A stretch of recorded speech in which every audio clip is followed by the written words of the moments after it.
It's obvious I have CPTSD. But one of the things that was bugging me is that everybody talks about disassociation. And I couldn't see myself in the description of disassociation.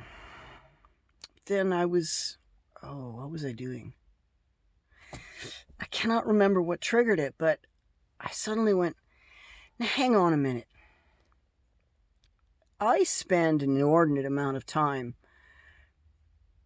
doing something that in my mind feels like planning for the future. I'm rehearsing conversations. I'm trying to figure out how something might go and what sort of a plan I can use to address it. And in some ways, this is a good thing because I'm very often the most prepared person around. I generally have the tool I need for the job at the moment because I've been thinking about it beforehand. When I used to prepare for work, I would visualize the entire job in my mind, one step at a time, making sure I had each tool that I needed. So I'd actually visually imagine myself doing the job. And in fact, that's how I estimated. That was how I would figure out how long it would take. I could actually imagine it in sped up time and then count the time. It's kind of cool. And so I always just thought of that as that. But last night I suddenly went, what if I think someone mentioned something on something. I thought, what? Disassociation also is it's excessive, out of control daymaring. Now I say it daymaring, and I've tried to Google that, and apparently that's not a common term. There's daydream, and there's night dream. Well, there's nightmares, so there's daymare. And daymare is a daydream that you're in that you don't like. You're caught up in it. You're stuck there because you emotionally feel like you need to complete the scenario. But in actual fact, you're just giving yourself shots of stress. You're just giving yourself pulses of stress. So I've been, this is something I'd like to stop doing. I didn't realize I had to stop doing it. So that's a real step forward. I knew I had to stop spending as much time getting upset about things that weren't going on. I knew I had to learn not to leave reality to go off in these little trips, but I didn't realize it was a dissociation. And I didn't understand how deeply unnecessary it is. As I said, I think of it as pre-planning. But when a situation for which I've planned comes up, like I said, a lot of the time I'm prepared, but I don't think it ever goes exactly like I expected it to. And most of how I respond to a situation inevitably is spontaneous. And I handle it just fine, and I can trust myself to spontaneously handle a situation without having rehearsed it and worked myself up beforehand. Disassociation. The act of leaving your current space and time to inhabit a different space and time because you think that it's a useful activity.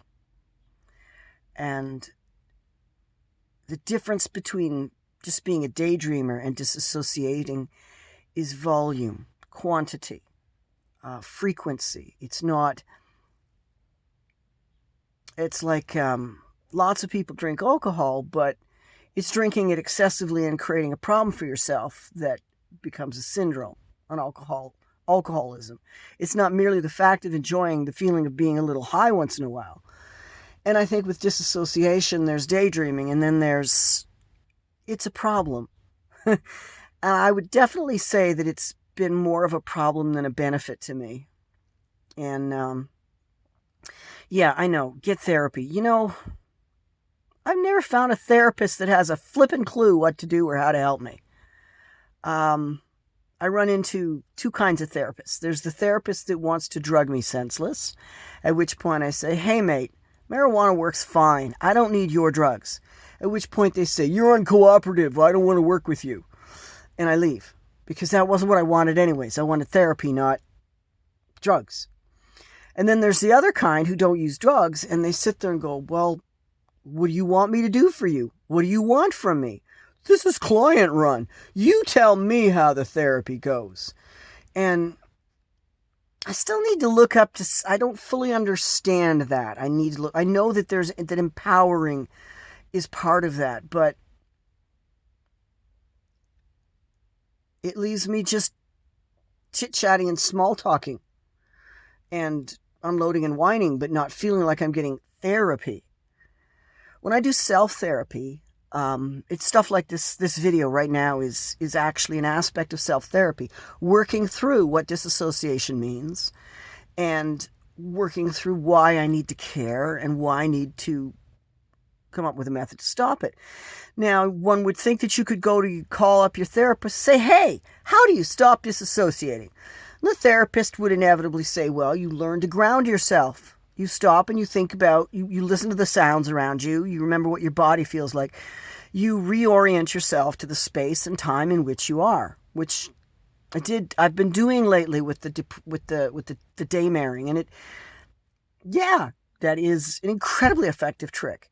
But nobody tells you how to notice you're doing it in the first place, because it's such an endemic habit that I don't even know I'm doing it until I'm well into it and the damage is being done.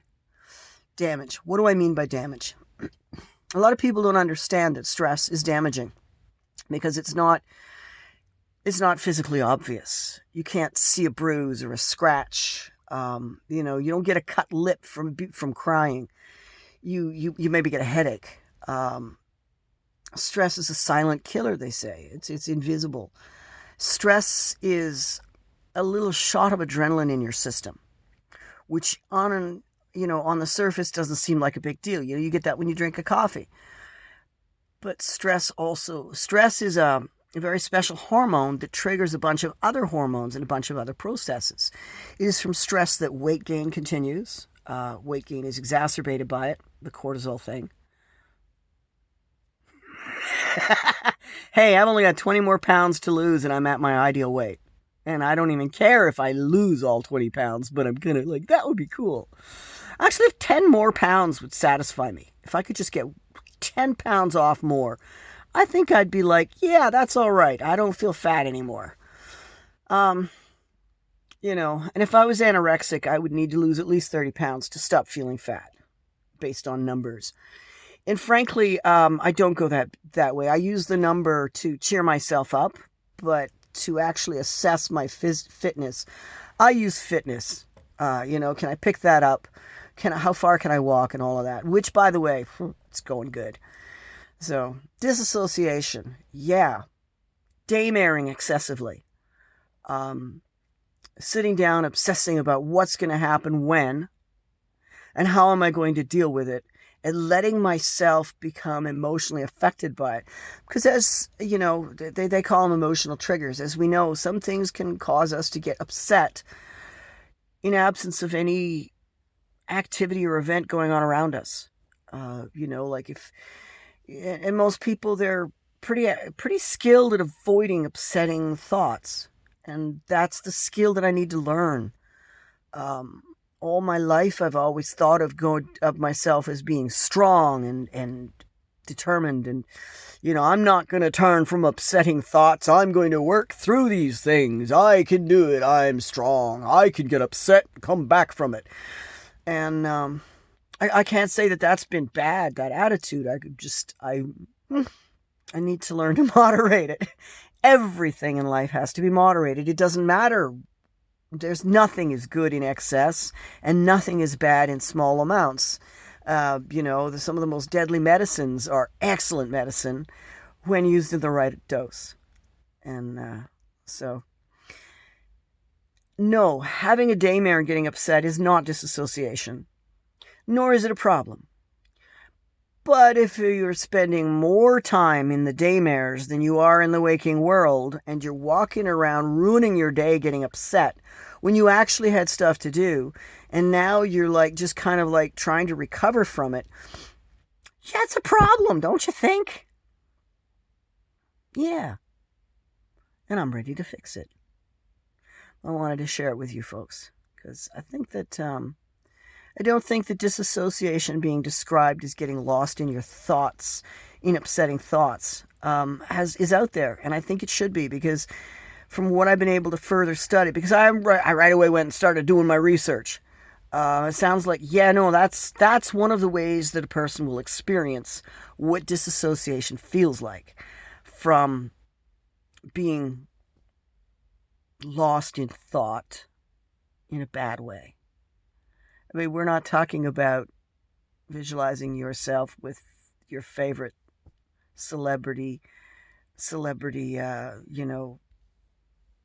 romance. We're talking about, oh no, and then the cops are going to come because of all of the noise. And when the cops come with all the noise, then they're going to throw smoke bombs and mace at me. And, oh, the next thing you know, I'll get tasered and arrested. And then I'll have a criminal record. Oh, no. All because my neighbor won't make his dogs be quiet.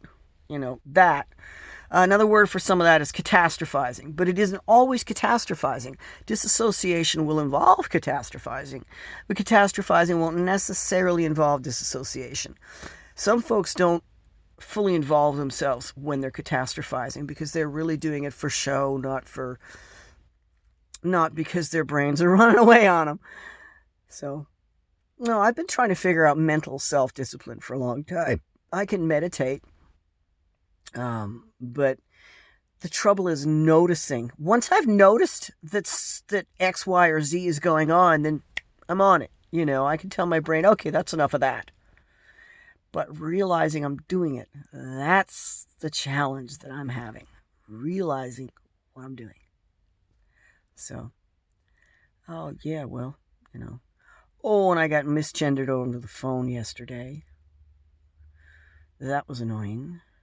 It's because my voice often goes very high, and then sometimes it goes low, and I'm not really consciously controlling the tone in terms of trying to keep it low. I'm just sort of letting my inflection move with my emotion and my expression. I'm trying to be an expressive person, and if I'm a little bit tense, it starts to go up. And when I was on the phone with the store in question, they were being really rude with me in the first place. They were, first of all, they were giving me answers I didn't like, which was okay. I was accepting them. But they weren't listening to me accepting them. They were taking the following questions as arguments to the first. So like, may I dodge the line and go up to the beginning of the line? No, you may not. Okay, then. May I go to the front of the counter to read the menu? We just told you have to start at the back of the line. Yes, but may I stand at the counter to read the menu? All people must stand in line. It was that kind of a conversation. And then at one point, as the sales clerk was trying to repeat what I'd already fully understood, instead of hearing what I was trying to say, I was like, okay, that's fine, I was trying to say, but now I want to point out that your website has this technical problem that's actually a bit of an issue, and I'd like to describe it to you and have you tell your technical people. But instead of listening to me, they were like fielding the original argument. Oh, he's arguing with us. Well, the manager hollers across, misgendering me, tell her she's got to come in. Which, we were past that. She grabs the phone out of her employee's hand and interrupts me and starts repeating the same thing again. You have to come in if the product isn't, if the product stock is low, it doesn't show up on the website. And I'm like, you're not hearing me. And I actually had to shout down the phone, please stop. You're answering the wrong question. At which point she just kind of sputtered and, I said, the thing that I'm telling you now, because I understand what you said, the thing that I'm telling you now, and I finally got it through to her, but she was surly about it. Like I was complaining needlessly. She hung up the phone on me. I slammed the phone on my ear. Once she was sure she got she's like, okay, not even goodbye. Wow, man. Wow. Well, I'm not going to be shopping at that store anymore. I did go on the website, write up the story, and send it in as a comment explaining why they've just lost a customer and that they've got a manager with bad manners. Because, yeah, she should know what's going on, don't you think? Now I'm just rambling. See, this is what happens when you've got nobody to talk to.